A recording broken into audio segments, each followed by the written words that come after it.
হে আল্লাহ, আল্লামা হযরত দেলোয়ার হোসেন সাঈদী রহমাতুল্লাহ আলাইহি তাফসীর মাহফিলের প্রত্যেকটা বক্তব্য হে আল্লাহ তুমি কবুল করেছো। আমরা আজকে তার প্রমাণ পাচ্ছি। আল্লামা হযরত দেলোয়ার হোসেন সাঈদী সাহেব বলেছিলেন, এমন একটা সময় আসবে পালাবার জন্য ইন্দুরের গর্ত তোমরা পাবে না। আল্লাহ তাআলা সেটা কবুল করেছেন।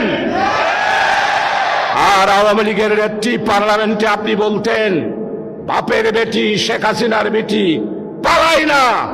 আজকে কর্মী সম্মেলন থেকে ও শেখ হাসিনা তোমাকে প্রশ্ন করতে চাই, তুমি আজকে শেখের বেটি হয়ে পালাও নাই, হিন্দুস্তানের নরেন্দ্র মোদীর কন্যা হিসাবে দেশ থেকে পালাতে বাধ্য হয়েছ।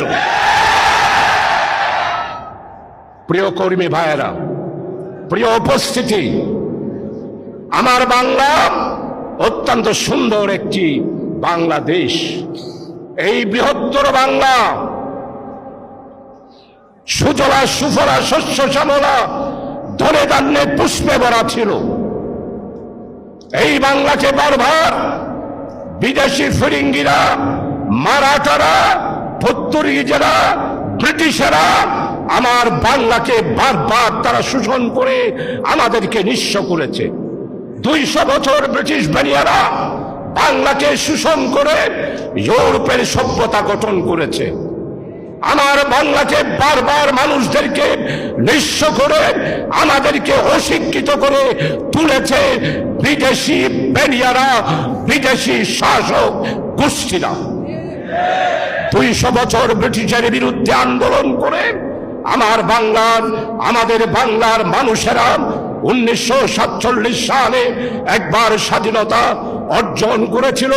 47 সালের নির্বাচনের মাধ্যমে তৎকালীন পাকিস্তানের পক্ষে ভোট দিয়েছিল। 25টা বছর এই পাকিস্তানের শাসকেরা আমার এই পূর্ব বাংলাকে তারা 25 বছর শোষণ করেছে। আমাদেরকে স্কুল দেয় নাই, কলেজ দেয় নাই, বাণিজ্য দেয় নাই, ব্যবসা দেয় নাই, উন্নয়ন দেয় নাই, ইউনিভার্সিটি দেয় নাই, সেনাবাহিনীতে আমাদের লোক ঢুকতে দেওয়া হয় নাই। এইভাবে করে 25 বছর তারা আমাদেরকে শোষণ করেছে। 25 বছর পর আমার এই দেশের দামাল ছেলেরা ওই শাসক গোষ্ঠীর বিরুদ্ধে সশস্ত্র 9 মাস যুদ্ধ করে আমার দামাল কৃষক, শ্রমিক, মেহনতি মানুষ, ছাত্র, জনতা, কর্মচারী ঐক্যবদ্ধভাবে